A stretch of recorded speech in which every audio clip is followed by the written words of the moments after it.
السلام علیکم۔ امید کرتی ہوں آپ سب بخیریت ہوں گے۔ آج ہم لوگ اپنا ایک نیا کورس شروع کر رہے ہیں اللہ پاک کے کرم سے، جو کہ ہے قرآن و تفسیر کورس۔ اس کورس میں ہمارا آج کا پہلا دن ہے اور ہمارے آج کے کورس کا موضوع ہے قرآن کیوں نازل ہوا۔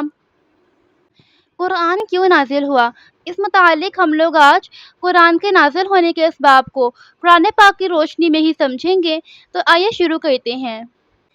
آج ہم لوگ 5 اسباب پر بات کریں گے، جس میں سے پہلا سبب ہے ہدایت دینا، رہنمائی کرنا۔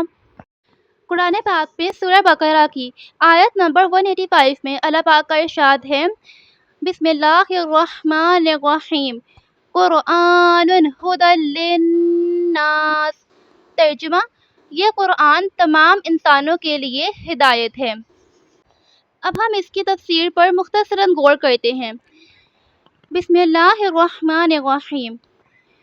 ابھی ہم لوگوں نے جو آیت سنی، اس کی تفسیر کچھ اس طرح بیان کی گئی ہے کہ قرآن انسان کو زندگی کے ہر شعبے میں صحیح اور غلط کا فرق سکھاتا ہے، عقیدہ، عبادات، اخلاق، معاملات اور معاشرت وغیرہ۔ یعنی قرآن ہماری زندگی کے ہر مرحلے میں کسی نہ کسی طرح سے رہنمائی کرتا ہی رہتا ہے۔ اور قرآن پاک تو انسانوں کی ہدایت کے لیے ہی نازل فرمایا گیا ہے، تاکہ اس کو پڑھ کر، اس کو سمجھ کر لوگ ہدایت حاصل کریں، قرآن پاک کے ذریعے رہنمائی حاصل کریں۔ اللہ پاک ہم سب کو قرآن پاک سے رہنمائی حاصل کرنے کی توفیق عطا فرمائے، اور اس میں جو جو احکامات ہمارے لیے بیان کیے گئے ہیں، ان تمام احکامات پر عمل کرنے کی توفیق عطا فرمائے۔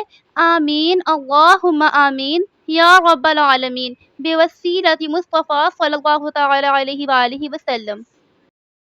اب یہاں پر ایک اور سوال بھی پیدا ہوتا ہے کہ ہم قرآن پاک سے کس طرح سے ہدایت اور رہنمائی حاصل کر سکتے ہیں۔ تو اس کا آسان سا اور مختصراً جواب یہی ہے کہ قرآن پاک سے ہدایت اور رہنمائی حاصل کرنے کا آسان طریقہ یہی ہے کہ ہم اس کا ترجمہ پڑھیں، اس کی تفسیر تفصیل کے ساتھ اور اچھے طریقے سے پڑھیں، تبھی ہم لوگ قرآن پاک کے ذریعے ہدایت اور رہنمائی حاصل کر سکیں گے۔